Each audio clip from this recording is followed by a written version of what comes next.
And welcome back to Primetime News. And a special welcome once again to our viewers on TVJ International in the Cayman Islands and online at onespotmedia.com. Up first this evening, the government has launched a stinging defense of its response mechanism in the aftermath of the 5.6 magnitude earthquake which rocked Jamaica on Monday. Local Government Minister Desmond McKenzie provided an update in the House of Representatives on Tuesday. Andrea Chisholm has details.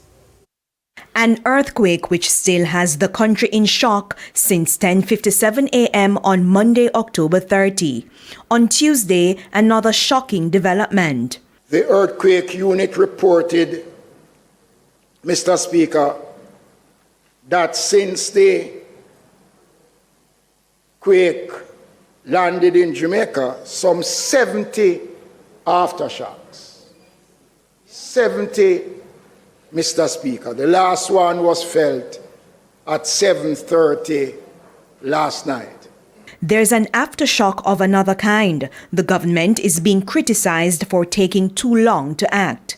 The rapid response mechanism developed for dealing with disaster were in operation within 30 minutes of the incident, Mr. Speaker. This rivals the best international practice for immediate disaster assessment and emergency response. And I can't stop people from being critical if they want, but be critical on the facts. Do not say what is not so. The government responded in adequate time. And what about communicating to the public? The press conference was held roughly 6 hours after the earthquake.